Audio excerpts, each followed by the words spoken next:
love all of you for being here. Thank you so much.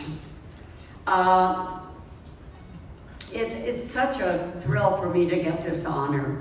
And what makes it extra special for me is that it is coming from the Actors Fund, an organization that is all about generosity of spirit, that is the best of what it means to be a human being. The Actors Fund does this by coming to the aid of artists in need, meeting them where they are and recognizing exactly what needs to be done.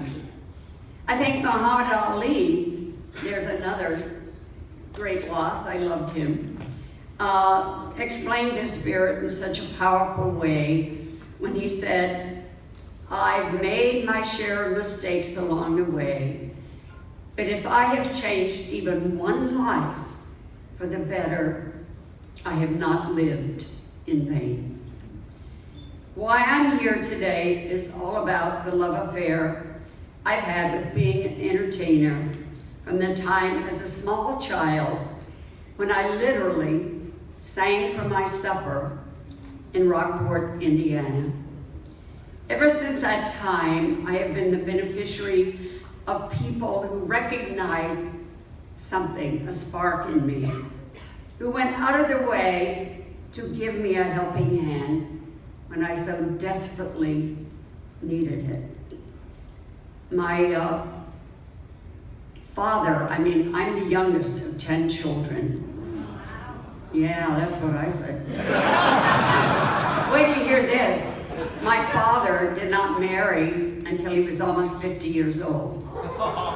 And then he had 10 children. I was born when my father was almost 70 years old. Yeah, I love to tell this because I think it is so encouraging. And I can always tell how old the men in the audience are. Those around that age kind of perk up.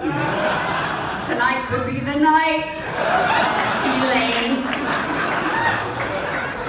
Oh my God. When you think about that, my dad had 10 children. He started when he was almost 50, and I was born when he was almost 70. All that before Viagra. Don't you love those commercials about Viagra? You know, take the pill, and when your partner's ready, you'll be ready. And then come all the disclaimers. However, if you go blind, if you go deaf, if you have an erection lasting longer than 4 hours, get to the emergency room. Would you stop by my house first?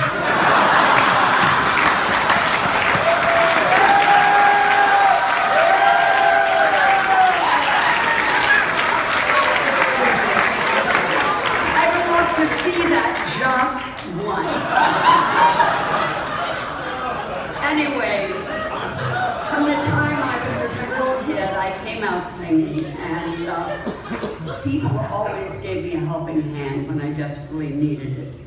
So this award is really for each one of them.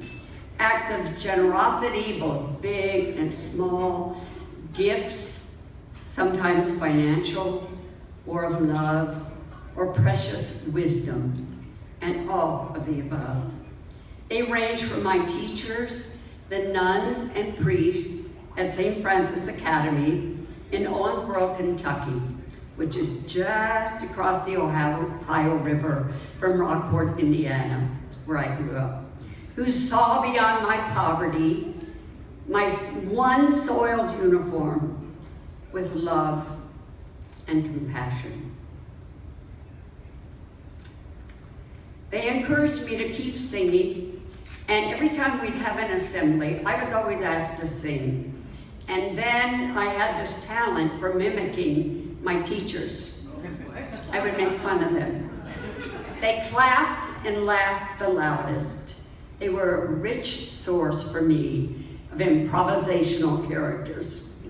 And And then there was my dear friend Ruth Helen, who got her family to sponsor me to go to New York and fulfill my dream of attending the American Academy of Dramatic Arts.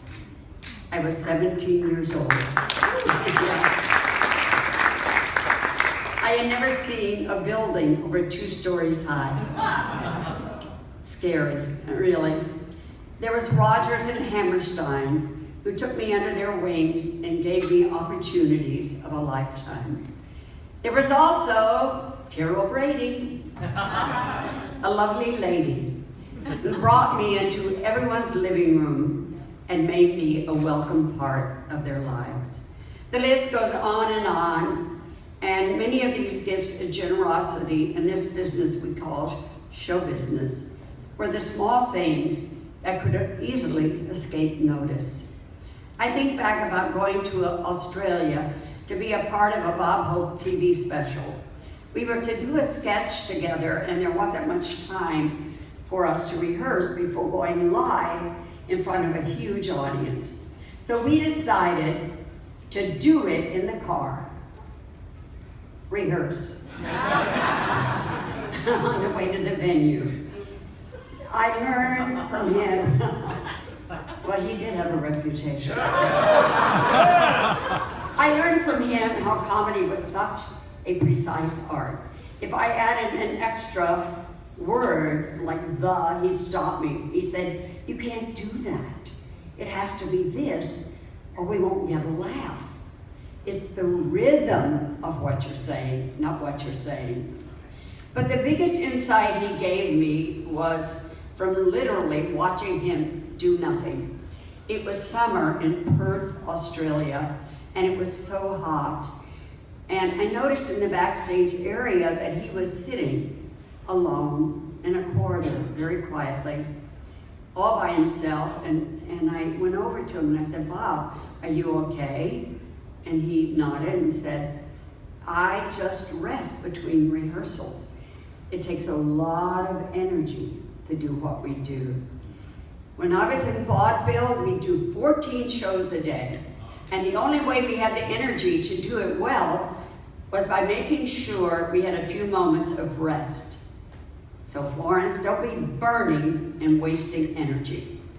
And I'm like the ever-ready bunny, so I try to remember that all the time.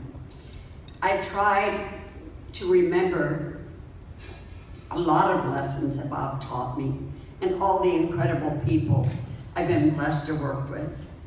I've also tried to pay forward all the great gifts I received since my first job on Broadway in 1952. I was 18 years old. You do the math. And you can certainly do that too by contributing to the Actors Fund. Last year, I presented this award to Barbara Cook. She was so eloquent in her praises